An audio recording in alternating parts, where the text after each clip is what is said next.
तो भयानक रस का है किसी आश्चर्यजनक या अनिष्टकारी वस्तु को देखकर या उस चित्र को देखकर मन में जब भय नामक स्थायी भाव उत्पन्न होता है तो का को भयानक रस। कौन सो? किसी अनिष्ट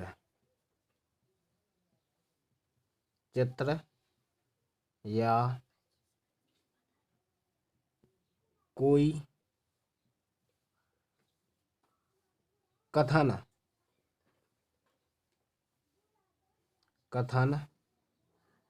पढ़ने से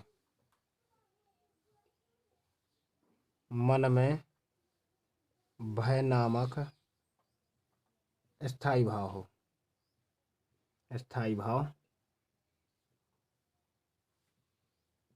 जागृत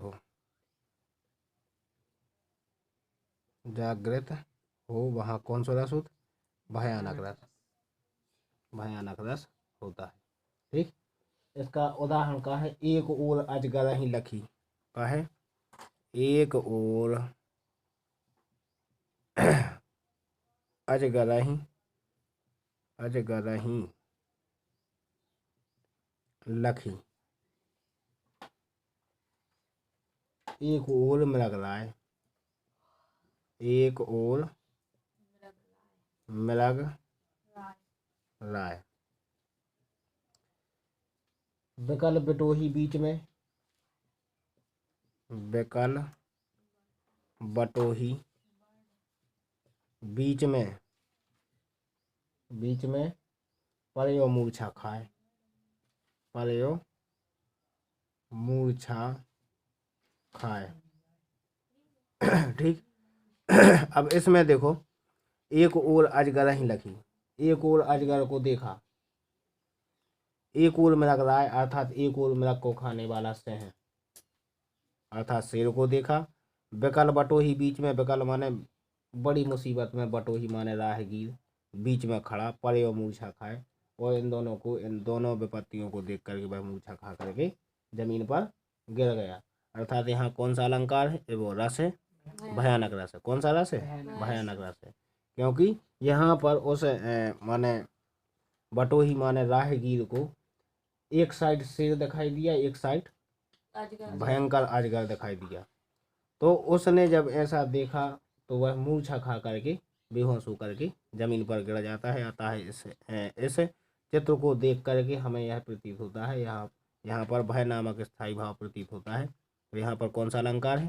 भयानक अलंकार एवं भयानक रस होता है। ठीक है, अब इसके बाद दूसरा है बीभत्स रस। कौन सा? बीभत्स रस। बीभत्स रस की परिभाषा किसी काव्य को पढ़कर या चित्र आदि को देखकर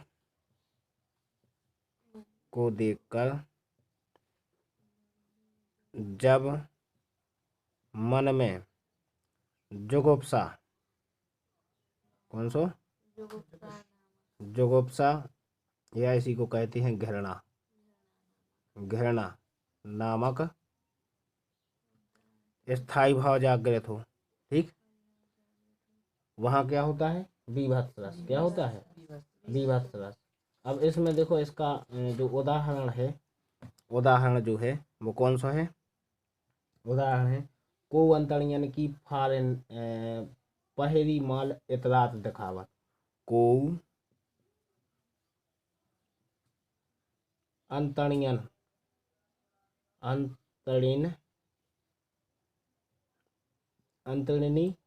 की पहरी माल और इतरात दिखावत। को चरबीले चौप सहित निज अंगन लगावत। को मुंडन ले मुनि मोद कंदुक लो डारत। को लुंडन पे बैठ करी जो फार निकारत।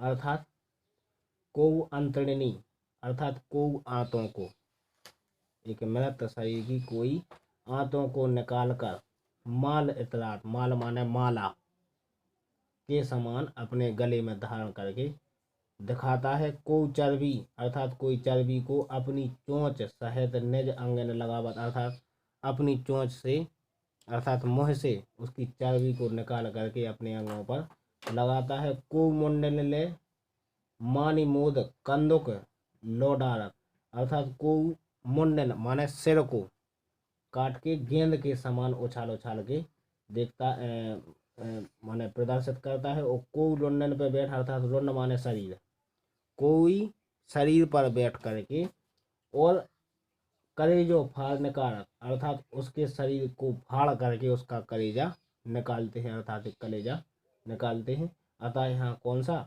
घृणा या जुगुप्सा नामक स्थायी भाव जागृत होता है। यहाँ पर कौन सा रस है? बीभत्स रस है। कौन सा रस है? बीभत्स रस है। कौन सा रस? बीभत्स रस।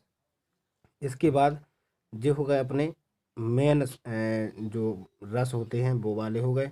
अब इसमें से एक और अगर बनता है ज़्यादातर तो इसमें वात्सल्य रस बनता है। वात्सल्य रस में माता और पुत्र या माता या उसकी संतान के प्रति जो प्रेम भाव उत्पन्न होता है वहाँ पर कौन सो वात्सल्य रस होता है।